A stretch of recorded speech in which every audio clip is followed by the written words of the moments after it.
Hey everybody, welcome back to the base and welcome back to the channel. Today we're checking out an oldie but a goodie. This is a Lionel Legacy 2662 Mallet. It has legacy control, whistle steam, all from the 2012 Lionel catalog. So a 12-year-old locomotive here on the layout. Let's check it out.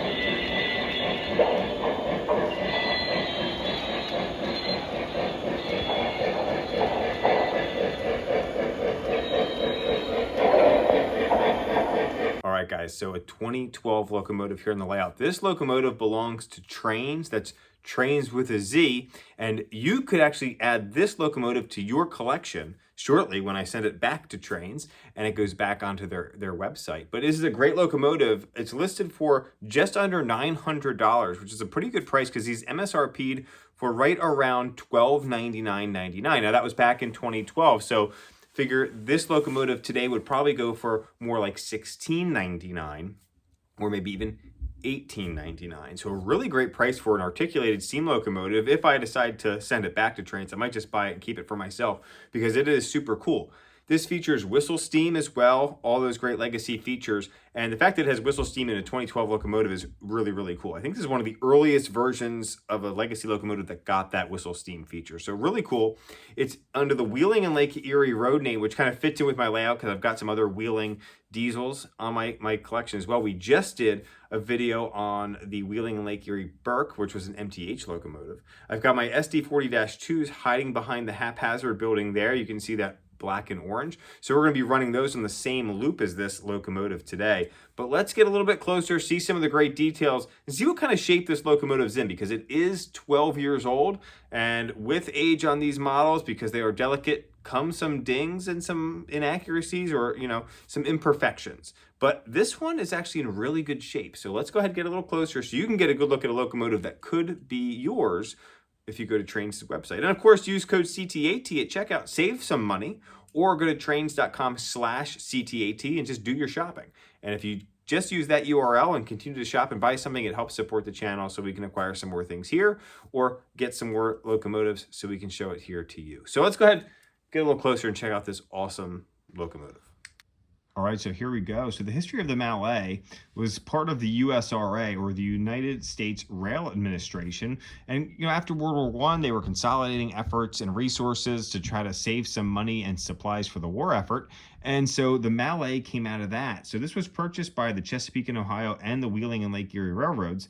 And this is the 2662 Mallet. So we have 2 wheels up front, 6 drive wheels, and another 2 wheels in the trailing truck. Mallet, meaning that it is kind of an articulated locomotive. We've got those dual sets of cylinders there.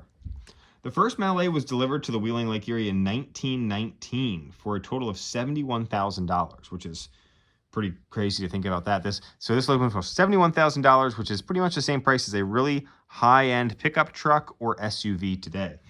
Pretty nuts to think about that. Nickel Plate leased some of the Mallets from the Wheeling and Lake Erie and renumbered them for their own use, which I think is a little interesting tidbit that Lionel provides in their catalog. This does feature full legacy control. It's got the sand dome here pops open to access the smoke hole for the whistle steam, which is right back here into the steam dome. We've got a fan-driven smoke unit up front, and we've got all those full legacy controls, a simulated coal load in the tender here. Now, this locomotive is 26.5 inches in length and will require 054 curves. Anything with kind of big drive wheels and the articulation, you want to make sure you've got wide curves.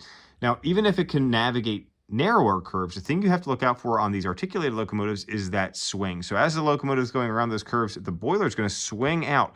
And if you've got your track close to a wall, you don't want to be scraping the front of the boiler or these walkways here on a wall or anything like that, any scenery. So you have to look out for that overswing that these will have as well. So this locomotive features some great detailing. We've got some lots of add-on detailing with the handrails. We've got the brass pop-off valves up there, the brass whistle piece. We've got a dynamo here in the back. It's got some great looking drive gear as well. And for a locomotive that's 12 years old from TrainZ, so they're buying collections from people that are kind of getting out of the hobby or from estates. Sometimes we get some things that are dinged up. But every once in a while, you get something that's this old and is still in great shape. And it's not just trains. Any locomotive or model that's 12 years old is going to come with some wear because they've been used. This one seems to be almost new. It's not brand new. It was certainly used before. There were some marks under, on the pickup rollers and so forth when I got it here on the layout. So it was definitely used by its previous owner, but it is still in fantastic shape. As we look around the locomotive here, you can see that it was well kept for, and it's going to be great for whoever decides to pick this one up. So one of the coolest features of this locomotive that I think goes unnoticed is the illuminated gauges inside the cab. So let's go check those out. So if we remove the tender here, we can see there we've got some illuminated gauges up there, which is pretty awesome. So a nice detailed cab interior, and you can see those from the side as well as it's going around the layout. So just a cool little added feature that Lionel snuck into a locomotive from 2012 as well. So let's go ahead and send this thing around the layout. Stay tuned to the end of this for viewer mail and let me know what you think of this locomotive. Please excuse the running upstairs. That's what we deal with here when we've got some kids. So let's go ahead and send this around the layout. We're going to run this with our Vision Line stock cars, and then we're going to have an MTH Wheeling and Lake Erie caboose, and then we're going to have our Lionel SD40-2 Wheeling and Lake Erie diesels pulling some modern mixed freight on the same loop. So we get some steam era and some modern wheeling action here. Let's check it out. Dispatcher, I got a clear signal. Clear outbound. Over. Copy that. Out.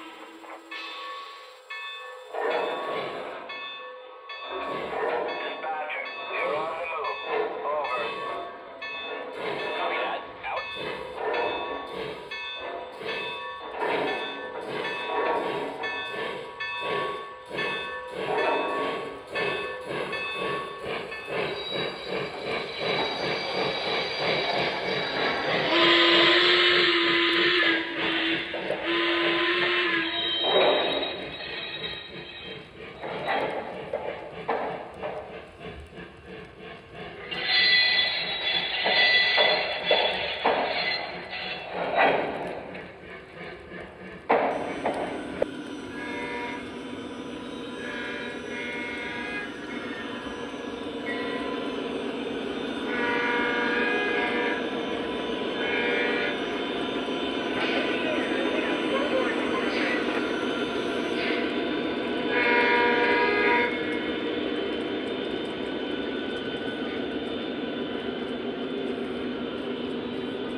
everybody, it's time for viewer mail.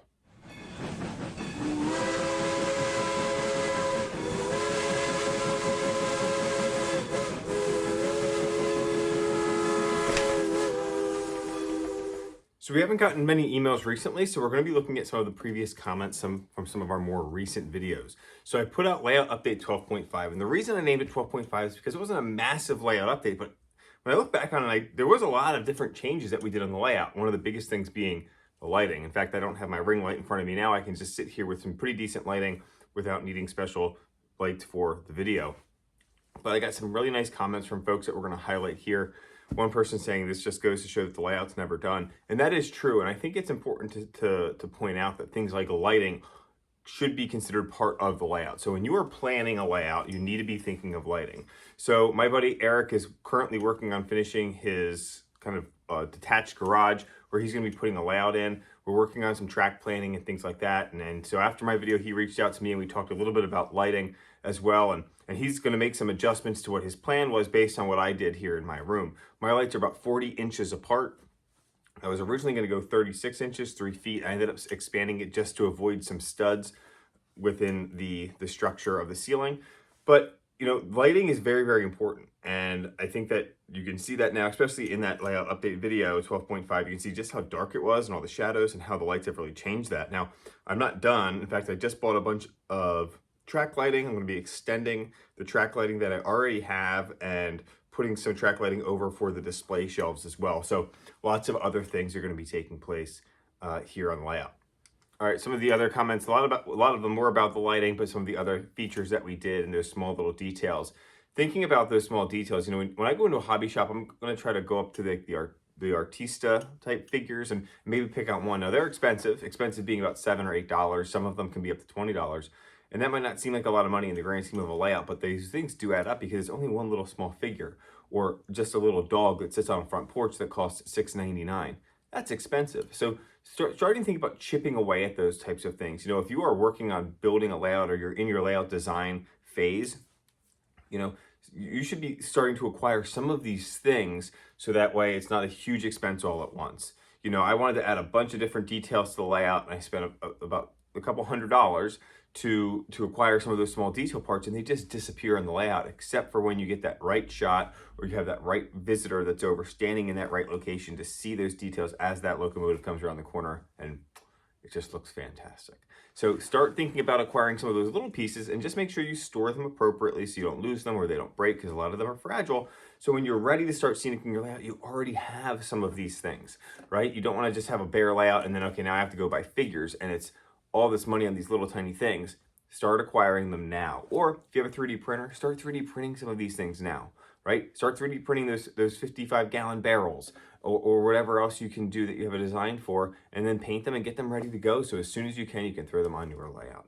The layout is never done. It continues to evolve and change as life in the Oscar world continues to change, and we'll add more dirt, more trash and things like that around some of our rundown houses. New buildings come out, new kits. We're going to try out those things as well. So thank you so much for submitting those comments to us. If, again, the viewer mail email is available, CTATViewerMail@gmail.com.